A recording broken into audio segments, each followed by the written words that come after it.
하나님 아버지 하나님, 오늘도 저희들에게 주님께서 주시는 생명으로 하루를 살아갈 수 있도록 인도해 주심을 감사합니다. 여전히 세상에서 들려오는 수많은 소식들 가운데 전쟁의 소문은 아직도 끝날 생각하지 아니하고 끊임없이 들려옵니다. 러시아와 우크라이나 전쟁뿐만 아니라 이제 이스라엘과 팔레스타인 지역의 전쟁까지도 점점 위험이 곳곳에서 일어나는 그 사실을 우리는 바라봅니다.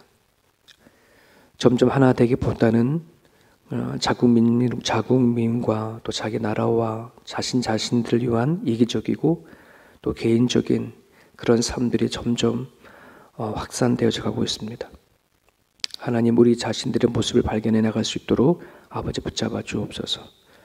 지진으로 인해서 수많은 사람들이 죽으며 또 지진들이 계속해서 연이어 일어나는 것을 우리는 듣습니다.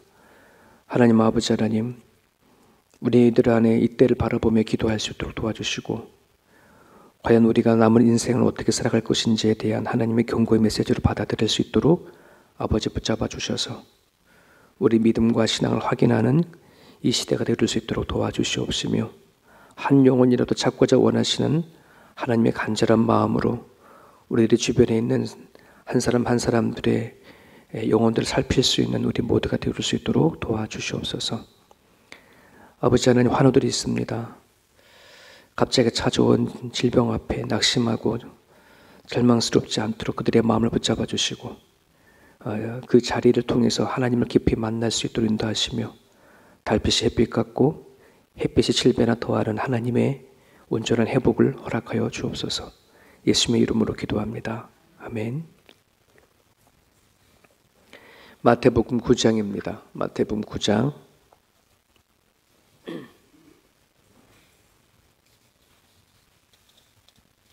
마태복음 9장 우리 1절에서 13절이 오늘 본문입니다. 마태복음 9장 1절에서 13절까지입니다.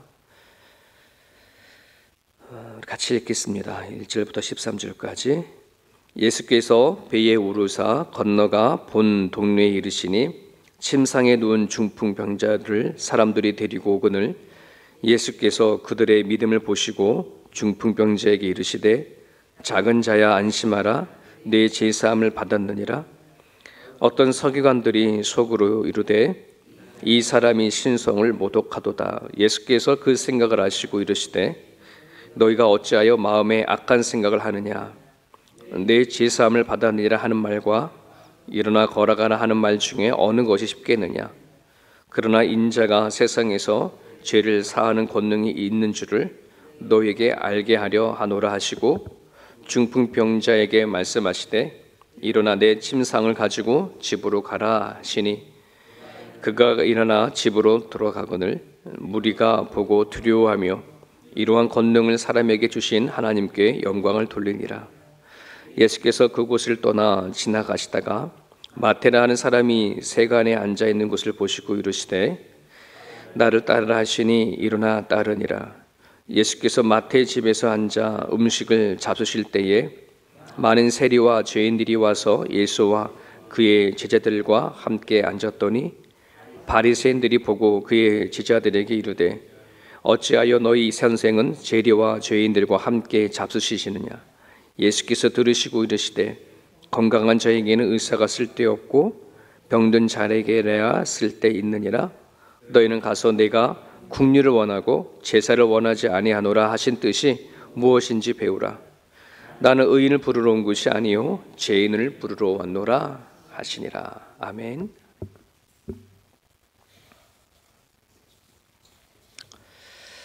이 절의 말씀을 보면 예수께서 그들의 믿음을 보시고 중풍병자에게 작은 자여 안심하라, 내 죄사함을 받았느니라 라고 하시는 중풍병자의 치료의 사역과 예수님의 제자 중에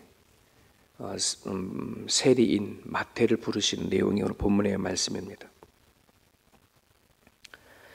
중풍병에 걸린 사람을 데리고 온 사람이 친구인지 친척인지는 잘 모르겠습니다. 하지만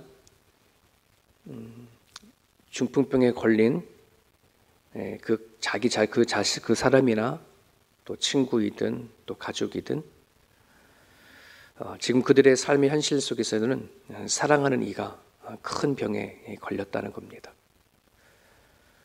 지금도 중풍병은 되게 중병으로 생각을 합니다. 한번 걸리면 회복되기가 되게 어려운 병으로 생각되어지지만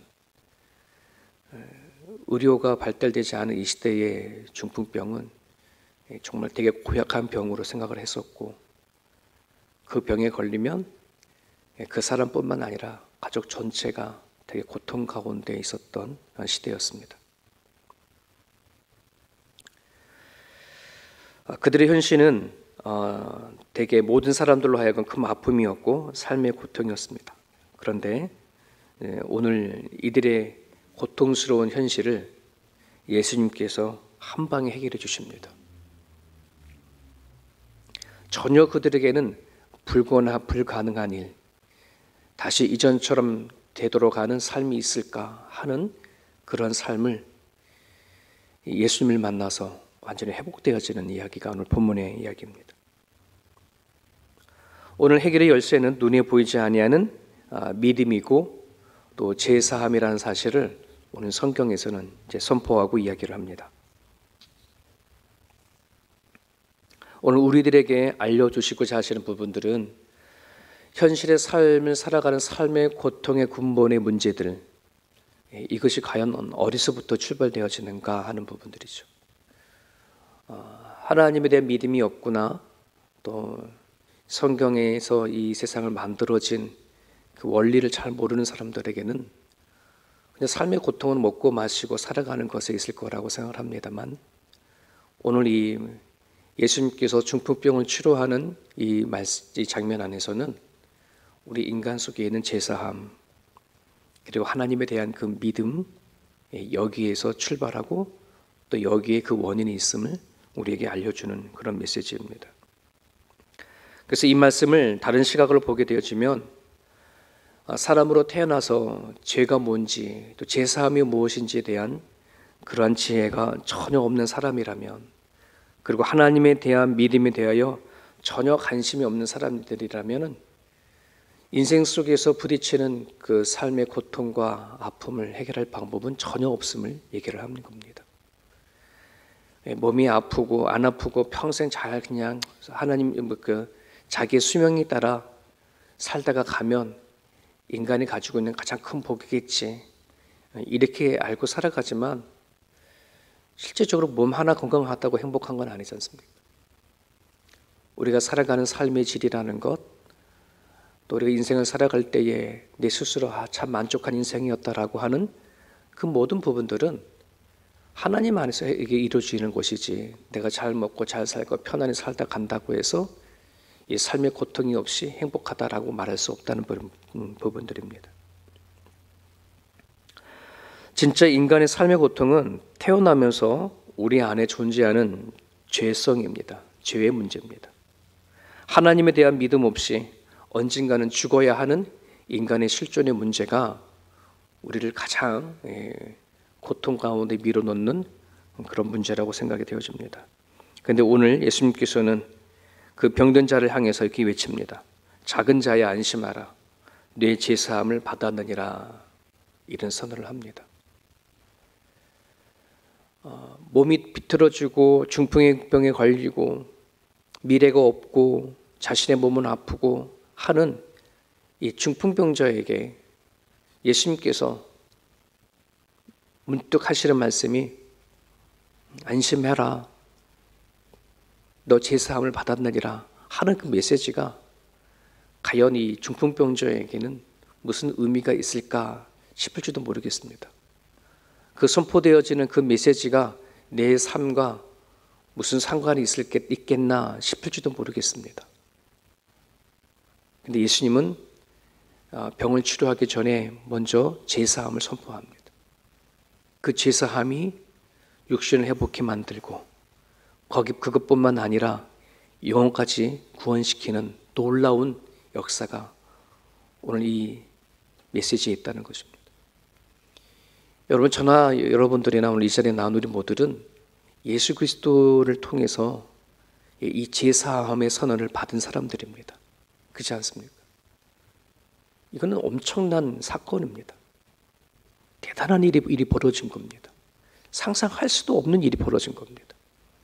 근데 우리는 이거를 너무나 막연하게 이제는 제사함을 받았다라고 하는 이것이 나한테 무슨 의미가 있는지 전혀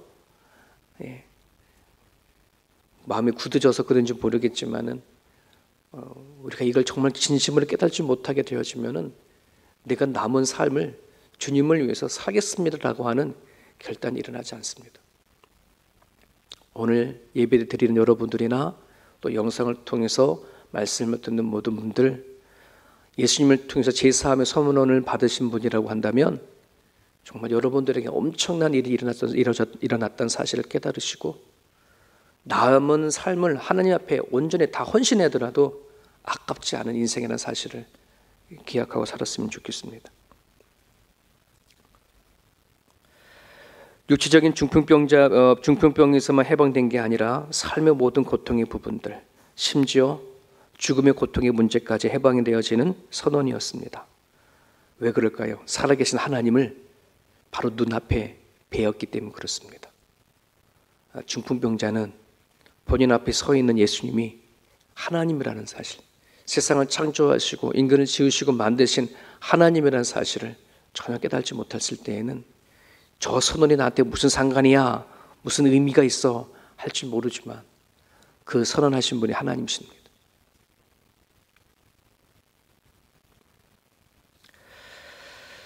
자, 이렇게 예수님께서 중풍병자에게 선언을 했었을 때에 그 말씀을 옆에 듣고 있던 서기관들이 있었습니다. 근데 서기관들이 속으로 이렇게 말합니다. 이건 신성모독이다. 근데 이 말씀을 묵상하면서 제가 만약 서기관이라면 어땠을까? 똑같이 신성모독이다 말했을 겁니다. 왜냐하면 그 당시에 아직 예수님이 하나님의 아들이라고 하는 것과 이런 걸 아직 확실히 믿어지고 뭐 이런 일들이 일어나고 있는 시대는 아니지 않습니까? 지금 한참 예수님이 사역을 하고 있는 시대이니까 서기관들은 예수님을 그냥 목수의 아들이요, 그냥 평범한 한 사람에 불과한 존재로 보는 것이지 하나님의 아들 메시아 예수로 믿지 않거든요. 그런 상황에서 지금 예수님이 어떤 치료를 한 것도 아니고 중풍병자를 앞에 놓고 너가 제사함을 받았다라고 말했을 때에는 그건 당연한 말입니다. 그들이 갖고 있는 상식적으로나 그들이 갖고 있는 모든 생각으로는 정말 예수님이 저렇게 말했다면 어느 누가 그렇게 말했더라도 다 신성모독인 거죠. 당연한 메시지였어요. 근데 예수님은 그 당연한 그들의 생각을 향해서 뭐라 그러냐면 악한 생각이다라고 말합니다. 악한 생각. 여러분 어제 이 말씀 묵상하면 이런 생각이 문득 드는 거예요. 우리가 수많은 생각을 하고 또 수많은 계획을 갖고 살아가면서 우리가 이 땅에서 배웠던 수많은 지식들, 상식적이다 하는 말들, 진리라고 하는 세상에서 되는 수많은 이야기들, 그것을 갖고 우리는 살아가지 않습니까? 근데 그 생각과 그 마음이 세상 사람 보기에 아무리 좋다 하더라도, 아무리 상식적인 것이라고 하더라도 하나님 안에서 이루어지지 않는 것, 하나님에 대한 존재를 전혀 알지 못하고 생각하는 그 모든 것에서는 하나님은 악하다 생각할 수 있겠구나 하는 부분들입니다. 왜? 하나님이 악하다고 하는 것과 우리가 악하다고 한다는 것은 다른 차원이거든요. 하나님이 선하다고 하는 것과 우리가 선하다고 한다는 것은 다른 차원이잖아요. 여러분 오늘 우리들이 세상적으로 갖고 있는 수많은 지식이 있고 상식적인 어떤 구를 갖고 있다 할지라도 하나님 안에서 생각하는 훈련이 이루어지지 않는다면 하나님 안에 내 마음을 어떻게 다스려야 할 것인가에 대한 그 생각이 우리 가운데 있지 아니하면 하나님은 우리를 향해서는 악하다라고 말할 수 있다는 거예요. 고로 저나 여러분들이나 내가 생각하고 또 말을 하고 행동하는 모든 부분들의 기준에 예수님 안에 생각하고 또 예수님 안에서 또 말할 수 있는 저와 여러분 모습이 되어지기를 이 아침에 또 기도드렸으면 좋겠습니다. 그 서기관의 마음을 알고 예수님께서 이렇게 질문합니다. 제사함을 받았느니라 라고 하는 말과 일어나 걸어가라 하는 말 중에 어느 것이 쉽겠습니까? 여러분, 어느 것이 쉽겠습니까? 제사함을 받았느니라 더 쉽죠. 왜 그럴까요? 안 나타나니까. 일어나 걸어가라 라고 말하면은 당장 그게 그 사람이 일어나 걸어가야 되잖아요. 사람의 눈에는 어떤 게 더 불가능스러워 보이는 거예요. 중풍병자가 일어나 걸어가는 게 불가능한 것 같이 보이잖아요. 제사함보다는. 예수님은 왜라는 거예요? 어느 것이 더 쉽겠느냐? 사람의 시각으로는 뭐 당장 눈에 보이지 않는 제사함 받았다라고 그냥 말 한번 던져주는 게 더 쉬울 줄 모르겠습니다. 그런데 예수님에게는 둘 다 쉬운 거예요. 제사함을 받았느니라는 것과 불가능하다라고 하는 일어나 걸어가라 하는 이 메시지는 예수님 앞에는 아무것도 아닙니다.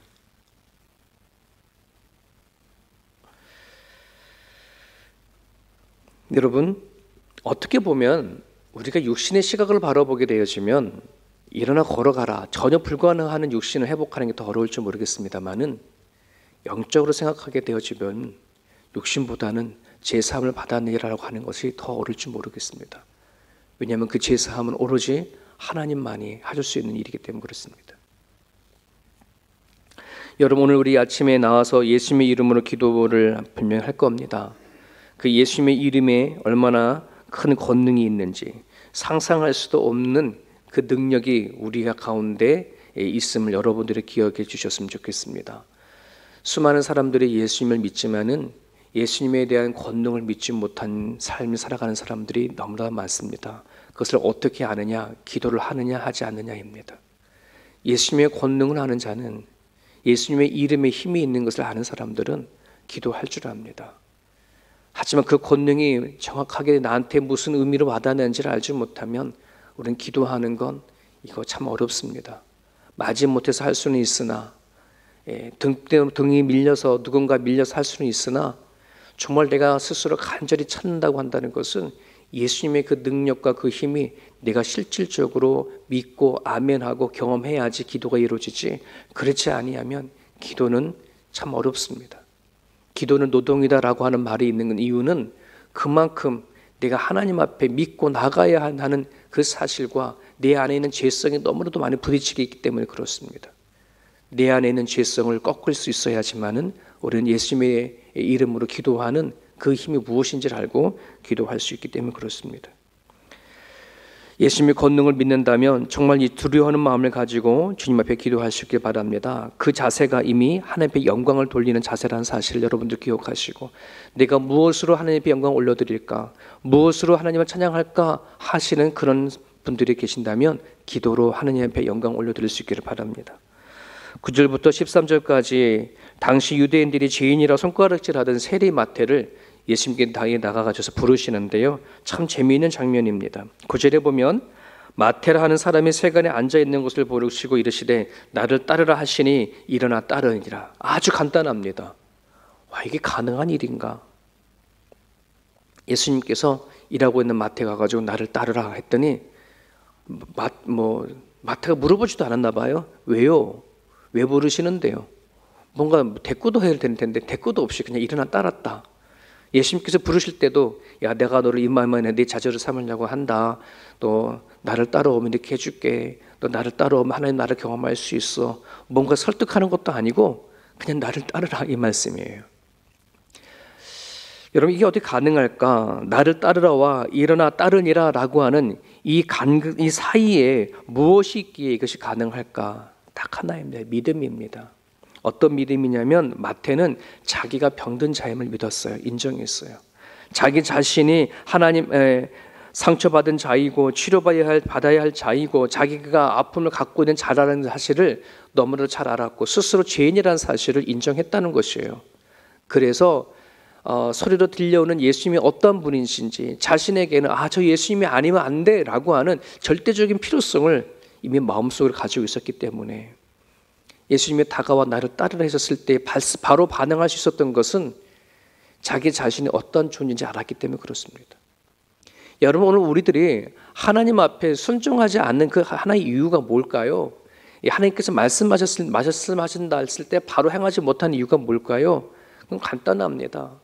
내가 하나님 앞에 어떤 존재인지를 정확하게 알지 못하게 되어지면 바로 따라 움직일 수가 없어요. 하나님이 나에게 어떤 존재입니까? 내가 당신에게 무슨 존재이길래 내가 당신을 따라야 합니까? 왜 순종해야 합니까? 우리가 이렇게 질문을 던질 수밖에 없는 거거든요. 오늘 예수님께서는 건강한 자에게는 의원이 쓸데없고 병든 자에게 쓸데있다. 너무나 잘 알고 있는 말씀을 하십니다. 오늘 내가 하나님 앞에 어떤 존재인지 이것을 분명히 알아야 겸손하게 신앙생활을 하고 하나님이 원하시는 삶을 살아가지, 그렇지 아니하게 되어지면 우리의 믿음과 신앙의 삶은 여전히 나의 의로움과 나의 선함을 강조하고 살아갈 수밖에 없습니다. 여러분, 태어났을 때부터 착하고 똑똑하고 바르게 산 사람들은 하나님을 믿기가 참 쉽지가 않습니다. 왜? 내 자신이 죄인이다, 나는 병들었다, 아픔이 있다, 나는 예수님이 필요하다, 이거 인정하기가 쉽지 않거든요.